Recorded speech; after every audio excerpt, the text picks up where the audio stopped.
Ivyafata nk'ibizito mu mezi abiri aheze uno munsi busigaye ari ukuri coronavirus yahora ivugwa mu Bushinwa ikavugwa hanze duhora tuvuga ko ari y'abazungu noneho byaramaze kuba bimenyekana yuko atari y'abazungu ahubwo ari y'abanyafrika ndetse idatora haba ubuvyibushe uwirabura uwonze canke muremure canke mugufi n'izindi coronavirus ingwara yahawe izina virus yahawe izina ya COVID-19 tugiye kurabira hamwe rero mbese ni gute uburundi nabwo ushobora kuba ugiye guhangana n'ikibazo gihanze isi nubwo gato ahana hariya binagoye ariko reka tubanze gatoyi twihe amahoro gatoyi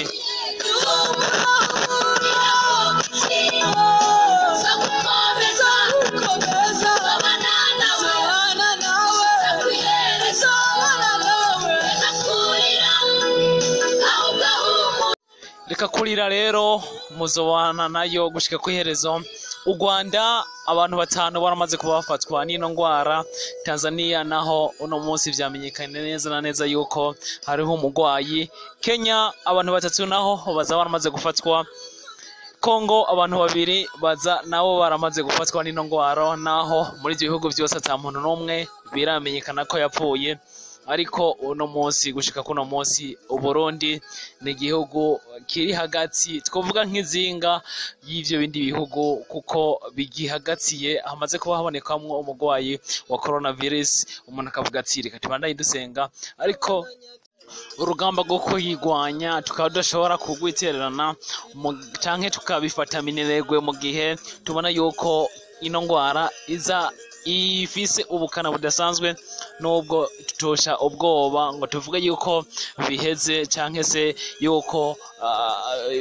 impinga iza yabaye ndende yuko tashobora gukira nakubwira yuko kushika kuno mwanya isi abantu bamaze kuba bafatwa bashika abantu 169 n'amajana 428 abantu bamaze guhitaba Imana bakaba bashika 6,600 n'amajana 518 naho bamaze kuba bakira 77 amajana 257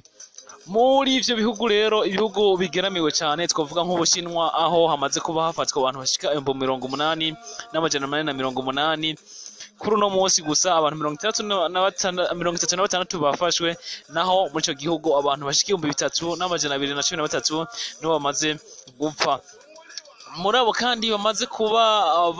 bapfa abantu bashika 67 n'amajana 819 baramaze ko bakira Itali ni ikindi gihugu cy'Iburayi aho coronavirus iriko irigaragaza ku buryo buteye ubwoba kuko kuva ishikayo Itali gusa Ubutaliyano abantu bashika 27 n'amajana 980 baramaze kuba bafatwa n'ingwara aba no munsi honyene ku itariki 16 abantu bashika 3,333 nibo vyamenyekanye koko bafashwe n'ino ngwara abantu bamaze kwitaba Imana bashika 2,258 naho bamaze kuba bakira ukumva yuko ari abantu 2,749 Iran ikindi gihugu binagoye naco nyene kuko abantu bamaze kuba bagwara naho ni beshi abantu ibashika 14 n'amajana 191 baramaze kuba bagwara ino ngwara abantu uno munsi gusa abantu 1,053 nibo vyamenyekanye ko bafashwe abantu amajana 453 nibo bapfuye naho abantu 4,590 baramaze kuba bagwara nakubwira yuko Afrika nayo iri mu bihugu bigeramiwe gose kuko muri Egiputsa abantu bashika 150 gusa aribo bamaze kuba bafatwa n'ino ngwara aho uno munsi gusa abantu 24 naho bamaze kuba bafatwa n'ino ngwara nubwo Afrika yose hamwe ibihugu 28 arivyo bimaze kuba bigaragaramwo abagwaye ino ngwara nkuko twabivuze mu karere duherereyemwo Tanzania hamaze kuba hamenyekana umugwayi Kongo abagwayi 2 u Rwanda abagwayi 5 Kenya abagwayi 3 ibi ariko tudashobora kuvuga yuko abagwayi ari abo gusa kuko bashobora no kuduga bivanye nuko ino ngwara isanzwe ihererekanwa mu muyaga, ndetse ushobora gukorakora gusa ku muntu ugasanga uciye ufatwa. No kubwira yuko mu bihugu nkuko nabikubwiye byo munsi y'ubutayu bwa Sahara, South Africa canke Afrika y'Epfo niyo ifise abagwayi benshi kuko kugeza kuno mwanya ifise abagwayi 64, Senegal 24, Cameroon 4, Ethiopia 4, Burkina Faso 3, nank'ibihugu nka Centrafrique, Congo Brazzaville, Gabon, Guinea, Togo, ibino bihugu byose bifise umugwayi umwe. Ariko kandi no kubwira yuko kandi ino ngwara ikunze kuzanwa muri Afrika n'abazungu, kubwira yuko muri Liberia na Somali naho hamaze kuba hagaragara umugwayi aho yazanwe n'abazungu b'abataliyano. Ku igenekerezo rya 11 WHO yatangaje yuko abataliyano bashikanye iyi ngwara mu bihugu bishika 14 byose. Murumva yuko ubutaliyano nabwo ari kimwe mu gihugu kidasanzwe kandi cyamaze gushikana abagwayi, cyagerageje gushikana ino coronavirus mu bihugu bitandukanye. Nakubwira yuko n'ivya bihugu twovuga yuko ufise twemeza yuko ari rutura naho ino ngwara iza yaramaze gushinga imizi, aho twahubwiye bimwe mu bihugu. Ariko reka tugende gatoyi muri Amerika, aho abantu bashika 4,141 bamaze kuba bafatwa n'ino ngwara. Muri bo abantu 71 baramaze kuba bapfa, abantu 73 baramaze kuba batahukanwa kubera bakize, naho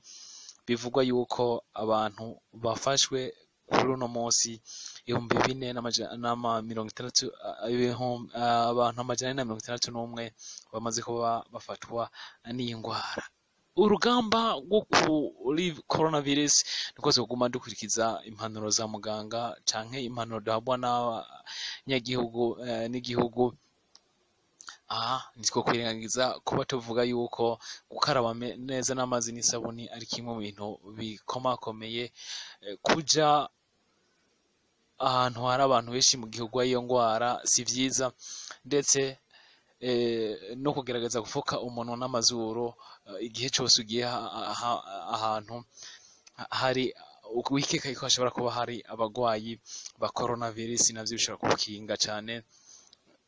ino ngwara. Ikindi no kubwira nuko uburundi busa nkuko uriko barafata ibintu minenegwe gatoyi, ariko mu ntunge kubera ko